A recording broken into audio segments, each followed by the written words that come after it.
الا کان لہ حواریون و اصحاب، اللہ نے مجھ سے پہلے کسی بھی امت میں کسی نبی کو نہیں بھیجا مگر اس کے کچھ نہ کچھ حواری، کچھ نہ کچھ اصحاب تو ہوتے تھے نا، 2 ہو، 4 ہو، 10 ہو، 12 ہو۔ حضرت عیسیٰ کے حواری 12 تھے، ایمان لانے والے کل کہتے 72 تھے، باہر کچھ نہ کچھ ساتھی، حواریون و اصحاب، یاخذون بسنتہ ویقتدون بامرہ۔ وہ کیا کرتے تھے؟ وہ حواری اور صحابہ اپنے نبی کی سنت کو مضبوطی سے پکڑ لیتے تھے اور انہی کے احکام کی پیروی کرتے تھے۔ یقتدون بامرہ، اقتداء کرتے تھے، پیروی کرتے تھے۔ ثم انہا تخلف من بعدہم خلوف، پھر ہمیشہ ایسا ہوا ہے کہ بعد میں کچھ ایسے ناخلف اٹھے، یفعلون یقولون ما لا یفعلون ویفعلون ما لا یؤمرون، کہ وہ کہتے وہ تھے جو کرتے نہیں تھے اور کرتے وہ تھے جس کا حکم ہی نہیں ہوا۔ عرس منائے جا رہے ہیں، یہ کوئی اللہ کے رسول کا حکم ہے؟ کیا رسول کے صحابہ کا عمل ہے؟ کیا حضور کا عرس منایا گیا؟ عید میلاد النبی ایک نئی عید ہو گئی ہے، کیا اس کا حکم دیا محمد رسول اللہ نے؟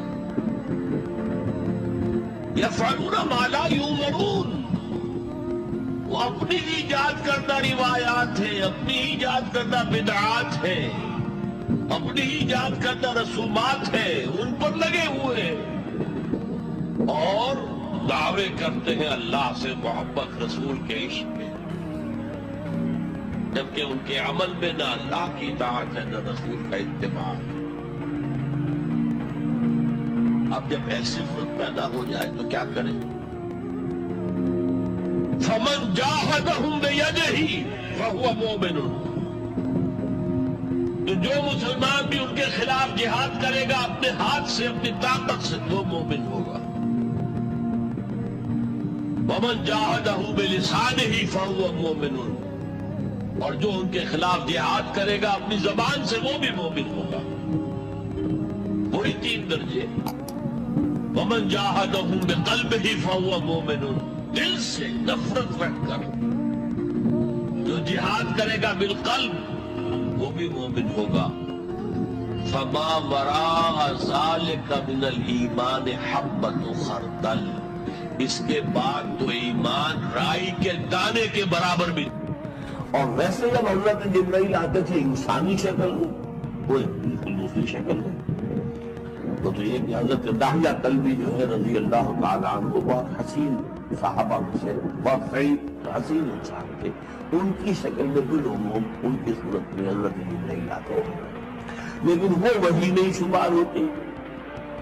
ہم نے ام السنہ وہ حدیث جس میں جبرائیل آئے اور حضور نے فرمایا جبریل تھے جو تمہیں تمہارا دین سکھانے آئے تھے، لیکن وہ قرآن میں نہیں، ام السنہ ہے، قرآن نہیں ہے۔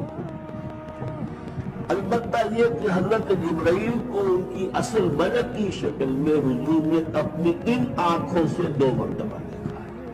ایک مرتبہ بالکل آغاز میں، جبکہ حضرت جبرائیل جو ہے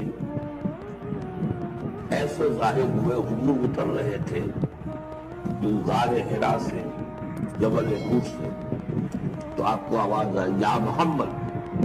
یہ پہلی وحی کے بعد جو فترت ہوئی ہے، کچھ عرصے کے لیے وحی رکی تھی، اس وقت بات ہے۔ آپ نے سامنے دیکھا، پیچھے دیکھا، کوئی نہیں نظر، کوئی نہیں۔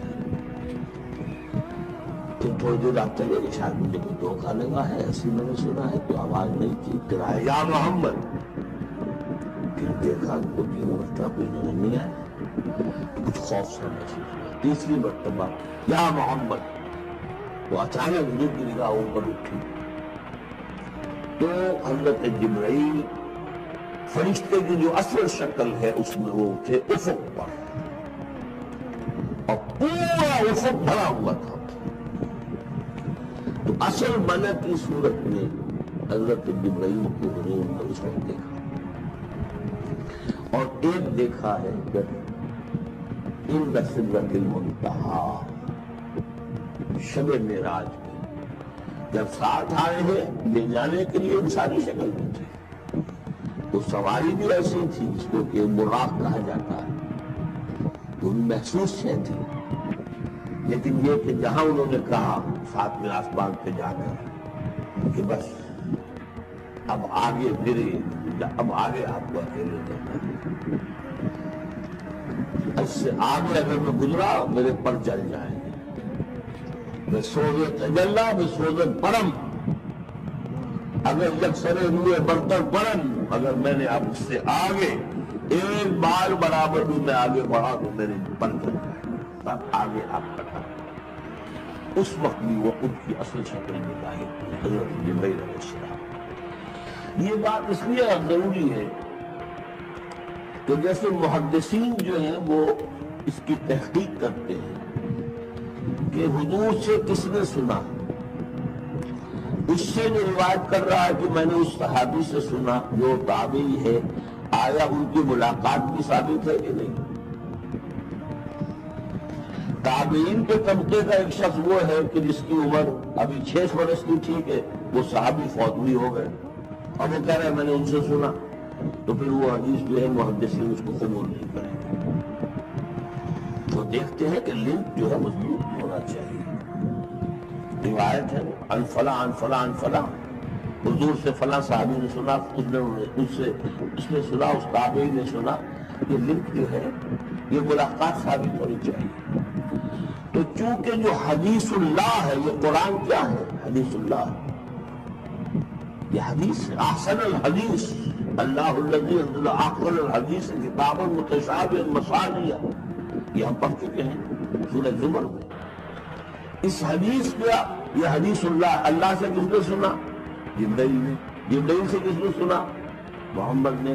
تو ان کی ملاقات ثابت ہے۔ اصل ملک کی شکل میں حضرت جبرائیل کا دیکھا جانا اس اعتبار سے بہت اہم ہے، اس لنک کو اسٹیبلش کرنے کے، اس کو یہاں پہ بیان کیا جا رہا ہے۔ ما ضل صاحبکم وما غوی، تمہارے یہ ساتھی ہے لوگوں، یہ محمد نہ بہکے ہیں اور نہ بے راہ ہوئے، نہ بھٹکے ہیں۔ وما ينطق عن الهوى، اور یہ جو کچھ کہہ رہے ہیں اپنے جی سے نہیں کہہ رہے، خواہش نفس سے نہیں کہہ رہے، ان هو الا وحی یوحی، نہیں ہے یہ مگر وحی جو ان کی طرف کی جا رہی ہے۔ علمہ شدید القویٰ، انہیں تعلیم دی ہے، سکھایا ہے اس نے جو بہت طاقتور والا ہے۔ یا حضرت جبرائیل ہے جو مراد ہے۔ علمہ شدید القویٰ، یہ قرآن کس نے سکھایا محمد کو؟ شدید القویٰ، ذو مرت، وہ بڑا زور آور ہے، فاستویٰ، وہ سیدھا ہوا، وَهُوَ بِالْأُفُقِ الْأَعْلَىٰ، اور افق اعلیٰ کے اوپر وہ محمد کو نظر آ رہا تھا صلی اللہ علیہ وسلم۔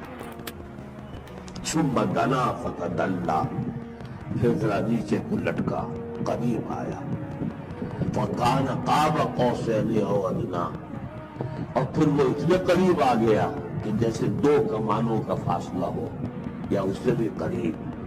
فَأَوْحَىٰ إِلَىٰ عَبْدِهِ مَا أَوْحَىٰ، پھر اس نے وحی کی اللہ کے بندے کی طرف جو وحی کی۔ وہ وحی کون سی تھی؟ وہ ہے اصل میں وحی رسالت۔ وحی نبوت جو تھی وہ تو شروع میں آ چکی، اس کے بعد یہ فترت ہو گئی تھی، کچھ وقفہ پڑ گیا تھا۔ شروع میں وحی جس سے کہ حضور کی نبوت کا ظہور ہوا ہے وہ تو ہے اقرا بسم ربک الذی خلق، خلق الانسان من علق، اقرا وربک الاکرم الذی علم بالقلم، علم الانسان ما لم یعلم۔ لیکن اب یہ سورہ مدثر کی آیات اس وقت نازل ہوئی، یا ایھا المدثر، جب حضور گھر آ گئے اور پھر آپ نے اپنی اہلیہ سے کہا، خوف زدہ تھے جو بھی منظر دیکھا تھا، ملک کی شکل، فرشتے کی شکل، اب وہ تو حضور نے دیکھا جو دیکھا ہم تو نہیں سمجھ سکتے کہ آپ نے کیا دیکھا، لیکن یہ کہ اس کے بعد آپ آئے، آپ نے کہا مجھے کمبل اڑا دو، لحاف اٹھا دو، لحاف اوڑھ کر آپ بیٹھ گئے، تو پھر وہ وہی یا ایھا المدثر قم فانذر وربک فکبر، اے لحاف میں لپٹ کر لیٹنے والے کھڑے ہو جاؤ اور خبردار کرنا شروع کر دو، اور تمہاری دعوت کا نقطۂ آغاز تو انذار ہے، اور اس کا ہدف دنیا میں تکمیل رب ہے، رب کو بڑا کرو، اس کی بڑائی منواؤ، اس کی بڑائی نافذ کرو، اس کا نقشہ کھینچا گیا ہے۔ علمہ شدید القویٰ ذو مرۃ فاستویٰ وہو بالافق الاعلیٰ ثم دنا فتدلی فکان قاب قوسین او ادنیٰ فاوحیٰ الی عبدہ ما اوحیٰ ما کذب الفؤاد ما رأیٰ۔ جو کچھ انہوں نے دیکھا ان کے دل و دماغ نے اسے جھٹلایا نہیں، یہ نہیں کہا کہ نہیں یہ کیا ہے۔ دیکھیں ایسا ہوتا ہے کہ جو غیر معمولی سی بات آپ دیکھیں تو ایک شخص ہو جاتا ہے میں خواب دیکھ رہا ہوں، یہ حقیقت دیکھ رہا ہوں، میں بیداری استجارت یا میں خواب، اے اللہ جو میں دیکھ رہا ہوں یا ہم دیکھ رہے ہیں یہ بیداری میں دیکھ رہے ہیں، یہ خواب میں دیکھ رہے ہیں، وہ غیر متوقع چیز، لیکن نبی کو کوئی شک نہیں، ما کذب الفؤاد ما رأیٰ، یکسوئی کے ساتھ دل و دماغ اور جو بھی آپ کی آنکھ دیکھ رہی تھی ان میں کوئی کانفلکٹ نہیں تھا۔ ما کذب الفؤاد ما رأیٰ فتمارونہ علی ما یریٰ، تو کیا تم اس سے جلنتے ہو اس چیز پر کہ جسے وہ دیکھ رہا ہے؟ اقبال نے کہا نا کہ قلندر ہرچے گوید دید گوید، جو شخص اپنا دیکھی ہوئی چیز بیان کر رہا ہے تم اس سے جڑ رہے ہو، تمہارے لیے تو وہ ایک غیب کی خبر ہے، اس نے تو دیکھا ہے۔ افتمارونہ علی ما یریٰ وَلَقَدْ رَآهُ نَزْلَةً أُخْرَىٰ، اس نے تو ایک مرتبہ اور بھی دیکھا، کہاں دیکھا؟ عند سدرۃ المنتہیٰ، شب معراج میں سدرۃ المنتہیٰ، کوئی بیری کا درخت ہے، وہ کیسی بیری ہے؟ ساتویں آسمان کی بیری، وہ آخری حد ہے، مخلوق کوئی اس سے آگے نہیں جا سکتا۔ اس سدرۃ المنتہیٰ، منتہا نہایت، حد، جہاں کی حد ہوگی، وہاں تک حضور پہنچے ہیں سدرۃ المنتہیٰ تک۔ عندہا جنت المأویٰ، اور سب سے اونچی جنت ہوگی جنت المأویٰ، وہ اس کے قریب ہی ہے، وہ بھی ساتویں آسمان پر ہے۔ یہ تو درجہ بدرجہ ترقی ہوتی جائے گی، پہلی ضیافت جو ہے، پہلی نزول جو ہے وہ تو اسی زمین پر ہو جائے گی، پھر جو ترقی ہوگی اپنے اپنے مدارج، اپنے اپنے مراتب، اپنے اپنے مقامات، اپنے اپنے ایمان کی گہرائی، اپنے اپنے اعمال صالحہ، اپنا اپنا انفاق مال و جان، اس کے حوالے سے درجے ہوں گے۔ عندہا جنت المأویٰ اذ یغشی السدرۃ ما یغشیٰ، جبکہ ڈھانپے ہوئے تھا اس بیری کو جو ڈھانپے ہوئے تھا۔ تمہیں کیا بتائیں کیا ڈھانپے ہوئے تھا، تم نہیں سمجھ سکتے۔ دیکھیں کس طریقے سے اذ یغشی السدرۃ، کوئی انوار الہیہ کا کوئی ایسا نزول ہے وہاں جو زبان سے ادا نہیں ہو سکتا، کوئی الفاظ نہیں ہے کہ ان کی تعبیر کر سکے، اس پر انوار الہیہ کا کوئی نزول ہے۔ اذ یغشی السدرۃ ما یغشیٰ، جبکہ چھایا ہوا تھا اس بیری کے اوپر جو چھایا ہوا تھا، جبکہ ڈھانپا ہوا تھا اس بیری کو جس میں ڈھانپا ہوا تھا۔ ما زاغ البصر وما طغیٰ، نبی کی آنکھ اس وقت نہ کج ہوئی نہ حد سے بڑھی۔ یہ دو انتہائیں ہوتی ہیں، ایک تو یہ کہ آپ کسی انٹینس لائٹ کو فیس نہ کر سکے تو نگاہ ہٹائیں گے، آپ یہ جھپک لیں گے، فیس نہیں کر سکتے۔ اگر آپ میں ہمت نہیں، استعداد نہیں ہے۔ نبی کا ظرف اتنا تھا کہ ان انوار الہیہ کا براہ راست مشاہدہ کیا۔ اور نگاہ آپ کو ادھر ادھر کرنے کی ضرورت پیش نہیں آئی. لیکن طغا ایک حد ادب بھی ہوتا ہے جس سے آگے انسان کو نہیں جانا چاہیے. نگاہ جو ہے اس نے بے ادبی کی روش بھی اختیار نہ کی. علامہ اقبال نے واقعہ یہ کہ اس آیت کو میں نے سمجھا علامہ اقبال کے ایک شعر سے، اور اکثر و بیشتر لوگ نہیں سمجھ سکے اس آیت کو. ذوق و شوق کے نام سے جو ان کی نظم ہے اقبال جبریل میں، وہ میرے نزدیک ان کے شاعرانہ جو ان کی استعداد ہے اس میں بلند ترین نظم ہے. جہاں تک پیغام ان کا جو ہے امت مسلمہ کے لیے، اس کے لیے ابلیس کی مجلس شورا وہ کلائمیکس ہے، اور وہ ہے بھی ان کے آخری زمانے کی نظم. سن 36 میں انہوں نے کہی ہوگی. اس کے بعد وہ بیماری اتنے رہی بہت کم اشعار گئے. لیکن اس میں ذوق و شوق میں ایک شعر ہے: عین وصال میں مجھے حوصلہ نظر نہ تھا، عین وصال میں مجھے حوصلہ نظر نہ تھا، گرچہ بہانہ جو رہی میری نگاہ بے ادب. میری نگاہ بے ادب بہانہ تلاش کرتی رہی کہ میں مشاہدہ براہ راست کروں. حالانکہ عین وصال ہے اس وقت، لیکن یہ کہ میرے اندر حوصلہ نہ تھا کہ میں حسن کا براہ راست مشاہدہ کر سکوں. عین وصال میں مجھے حوصلہ نظر نہ تھا، گرچہ بہانہ جو رہی میری نگاہ بے ادب. یہاں ان دونوں چیزوں کے برعکس بات ہے جو اقبال اپنے بارے میں کہہ رہا ہے. میں تو بے ادب بھی ہوں، اور میں تو چاہتا تھا کسی طریقے سے حد ادب سے تجاوز کر کے دیکھوں، لیکن میرے اندر تو حوصلہ نہیں تھا.